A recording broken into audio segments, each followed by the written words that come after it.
Welcome back to the channel. Today I'm going to talk about the endless search for better. And when I say better, as I put on the description, better in quotation marks, because this is a dream. This is a pipe dream that exists. And it has absolutely dominated society and just ruined relationships and partnerships and anything else that exists relationally. So, one of the things we know about the narcissist, at least we should know, and I think we have to believe, there are so many things to keep in mind with the narcissist that are really important. But one of the major things for sure is that the narcissist is never, ever satisfied. They're never satiated. They cannot possibly find a person who fits all the bill, that checks all the boxes, all the criteria. That is absolutely never, ever, ever going to happen with a narcissist. They, at their core, are insatiable. They always want a new shiny toy, a new thing, something else, something different, something better. That's the three things that they want. And not even in that order. The narcissist wants those three things all the time: something else, something different, something better. And the better is just in quotations because it's not real. It's not accurate. The narcissist at the end of the day cannot be satisfied with anything. This goes back to exactly where narcissism got its name, from Narcissus, or some people pronounce it Narcissus, in Greek mythology, Greek lore, I should say, who was always searching for that thing that would complete him, that thing that would give him satisfaction and fill him up. And one day he finds that thing staring at his own reflection in a pool of water. Whereas in one mythology, he stays there and stares at himself, admiring himself until he dies. That is, in a nutshell, that's not all narcissism is, believe me. People think narcissists are just hung up on themselves. That's just one part of it. But this exact thing I'm talking about today applies to this, because the narcissist will never ever meet that person. They're in this endless quest forever and ever and ever, as long as their lives go on, as long as they can find people, and that dwindles as it goes. They are in an endless quest to find that one thing that just somehow completes them in every way. See, it's not them. It's not that they have an issue. It's that him and him and him and him and him and him and him and him and him and him and him, they had the problem. Her and her and her and her and her and her and her and her and her and her. They had the problem. It wasn't me. And the narcissist gaslights themselves into believing literally that it is everyone they ever deal with and it's not them. Because that would mean they have to take accountability and suggest there's something wrong with them and take time and do work and introspect and all of that. The narcissist will never be satisfied. But here is the thing that is most alarming to me. This is not just applying to the narcissist. Because I'm here to tell you guys, in my estimation, I have said this very frequently, and there's 1,000 reasons. I've done videos, I'll do more videos of why I truly do believe we're living in the very last days. And I'm not talking about the last days as in, as soon as Jesus arrived on the scene, those were the last days. In a sense, they were. I'm talking about the very end of time, very end of this age. And one of the big reasons, among many, is that narcissism has become so rampant that it simply has consumed the entire culture. It's consumed the entire world. Because see, we talk about these people, I do at least all the time, who are reprobate, they're so far down the path, they're so far down the road that they're reprobate, totally morally depraved. There's no turning back. They can't come back. They're so far gone, and that does encapsulate a lot of people. But see, the brutal reality is, I'm not just talking about them. This is one of those traits that is bled out into culture. So now that the overwhelming majority of people walking the earth today cannot be satisfied in another. They cannot be satisfied. They will never, ever meet that person who is what they want, what they need, and they'll be okay with it. Just genuinely okay with it, satisfied with them. Those days are gone. They're gone. I'm sorry to say. And that is why most of you guys and probably me and people not on this channel are going to live however long we have left in this world and however long they're alive, they're going to probably live without that special person in their lives. And I'm not a doomer. People will say you're doom and gloom. That is just straight up reality. If it weren't the case, I would shout it from the rooftops. I would proclaim day and night proudly, happily. There's all these wonderful people out there. You're going to meet yours. There's no doubt. There's no question. That sounds really good, but it doesn't help anybody because it's not the truth. It's not the truth. Some of you have found that.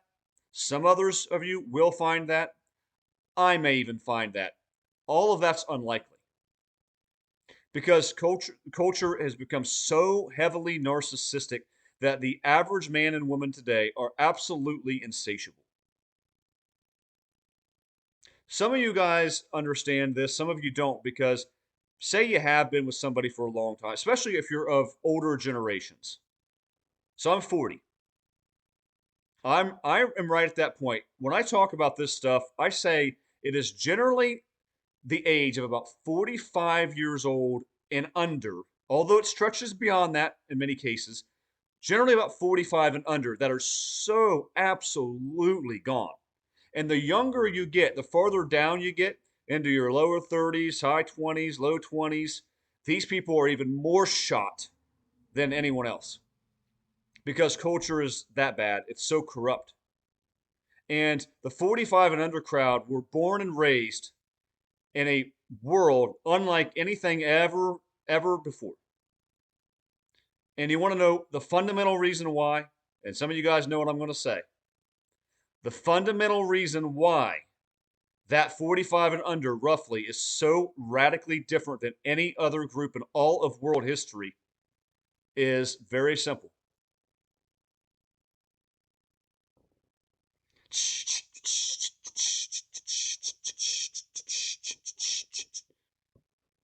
Ta-da! The godforsaken smartphone. It is, without any question in my mind, the most heinous, wicked, horrible invention ever conceived of by man. And some of you guys are thinking, that's just too far. What are you talking about? It's just a phone. No, it's not. The smartphone is the conduit to everything that exists on the internet. See, first there was the internet, and new worlds were unlocked. You could talk to somebody. I remember the days of IM. Any of you guys drop comments? Remember IMing people? They'd have their username. I remember sitting in high school when it just came out, late high school, and you'd get on your dial-up. It'd make that weird noise, like you were reaching a fax machine, and you'd get your super slow, half the speed of smell. What? Not Wi-Fi. Dial-up. That's how you had internet. That's how you had internet at first. It makes all those funky noises. You could get knocked off of it. Somebody gives you a call while you're on it. You get knocked off. Downloading something, you get knocked off. Anyway, I remember those days. Primitive dating sites started to exist. You could communicate via email with people on the other side of the world. A lot of things were unlocked. A whole lot that were never conceivable. But the thing is, you had to be sitting in front of your computer, as I am now, at a house. When laptops became more popular, you could take your laptops to maybe some of the places that had Wi-Fi or early Wi-Fi. I don't even know if they called it back then. I think it was just always Wi-Fi. You could go to the local coffee shop. It was all brand new and novel, like early 2000s, 2006, 7-ish, maybe a little earlier. But you had to have your computer, and you had to be either at home or at a place that had internet access. Since that time, when this smartphone came out, this thing, you now carried the internet with you. Everything that was available on the internet, including all the explicit material that was in its kind of infancy back in the late 90s, early 2000s especially. Now all of that has exploded. There are more explicit sites than you can shake a stick at. There are more dating sites than you can shake a stick at. There are tons of social media apps. There are ways to communicate in a flash. Everything has a messenger. Everything has a type of instant message capability. So it's just exploded. All of that's capable now, right there at your fingertips. But the difference is this thing can be carried around everywhere. This thing is how people sit in their beds at night next to their loved ones and they search for new folks. Oh, hi, yeah, I'm good, honey. Honey, no, it's fine. We can keep watching this. We're good. Yeah, anyway, so tomorrow, or they're talking to 12 people on a dating app, they're texting three others, they're lining up dates for the next day, the next week. They figured out when you're going to be out of town or when you have some event and they're figuring something out for that. Meanwhile, they're keeping people on the shelf. They're going back and talking to exes. None of this was possible. Do you understand, guys? Not one stitch of this was possible prior to about the last 15 to 20 years of human civilization. And it gets worse every day. Now people are building AI chatbots and making them their boyfriends and girlfriends. And you just watch and see because that's going to become far more prominent. Far more prominent. Trust me, you heard it here first. Wait till you start hearing people in the cubicle next to you or at your church or anywhere talking about their boyfriend, girlfriend who doesn't exist because they're AI. It's already here faster than you could even blink. It came, and it's going to get worse.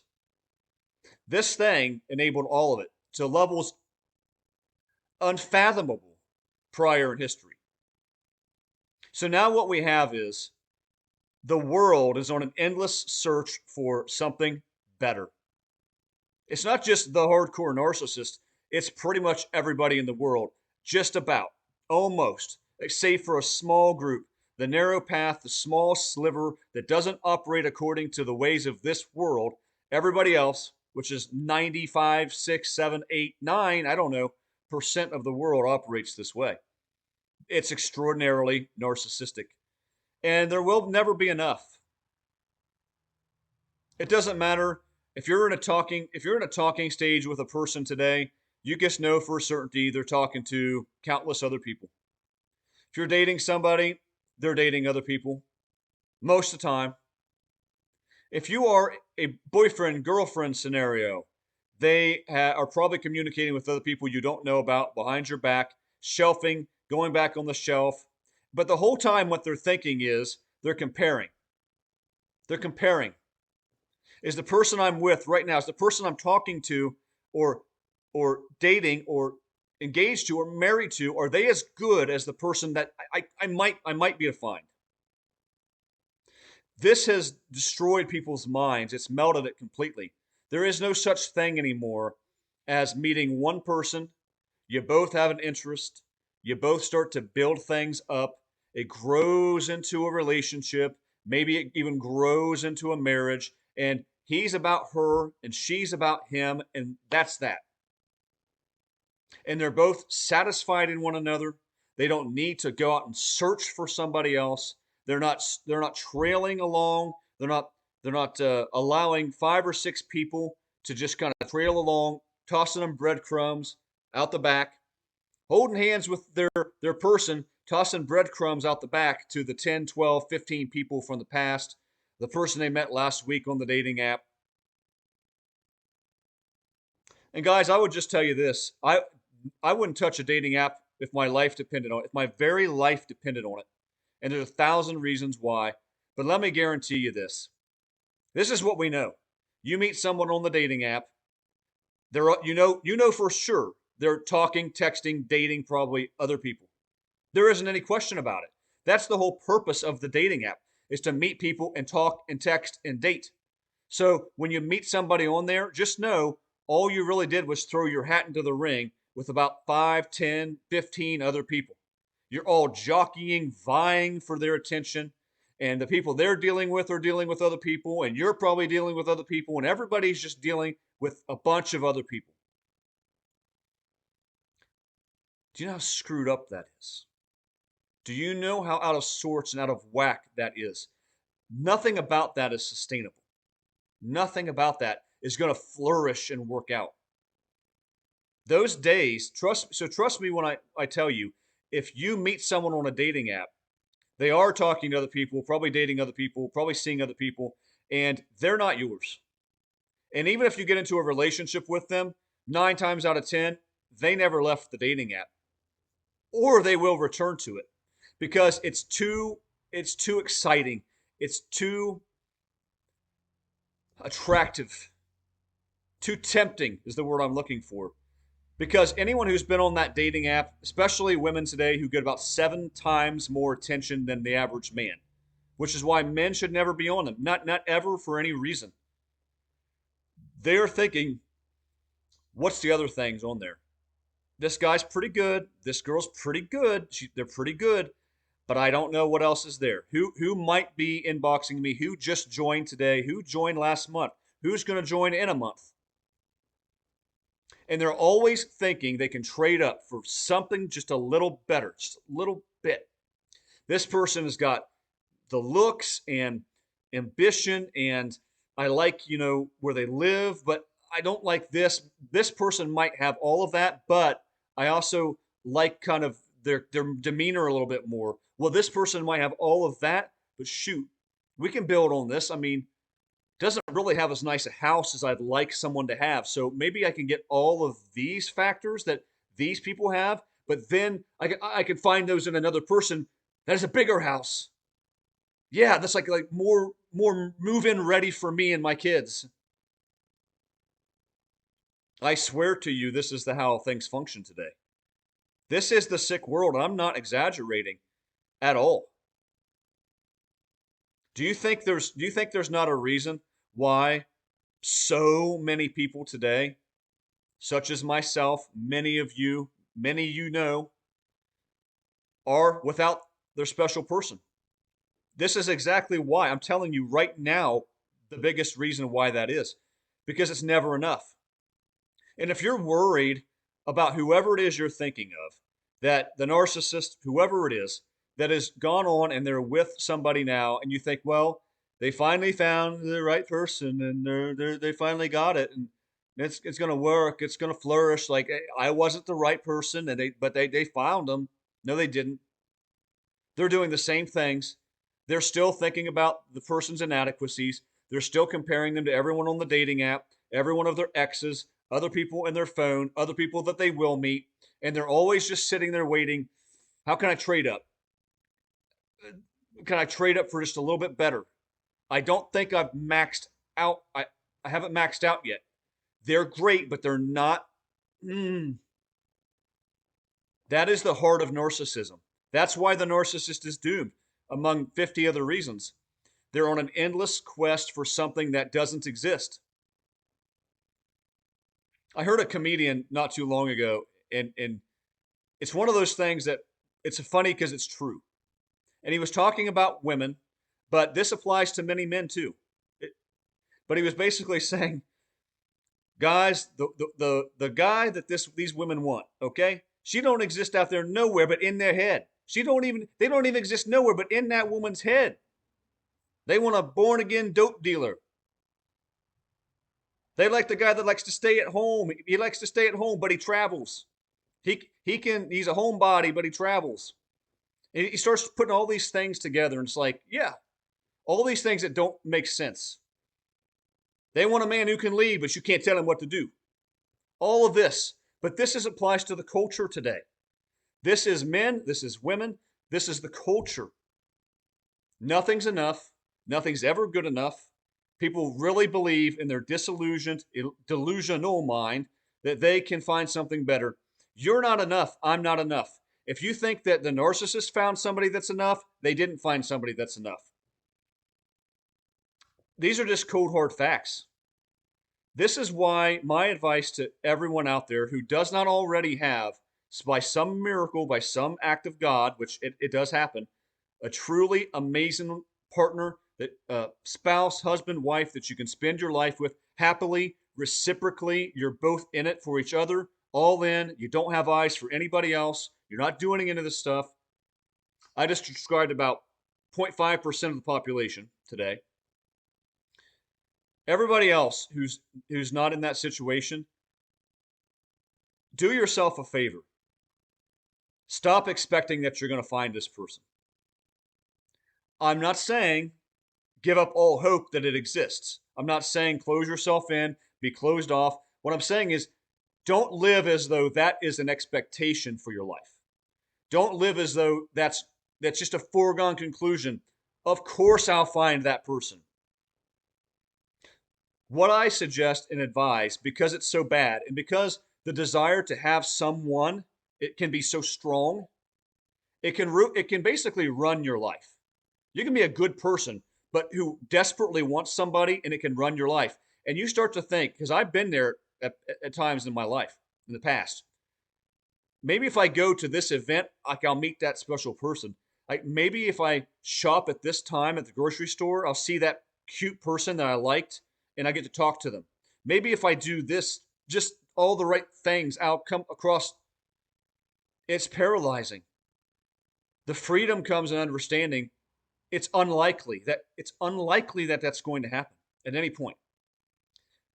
Victory comes in being so satisfied in your own life with yourself, with the situation you have, being grateful, being so good and whole on your own, and especially in the Lord, that something of that nature would just be just a bonus.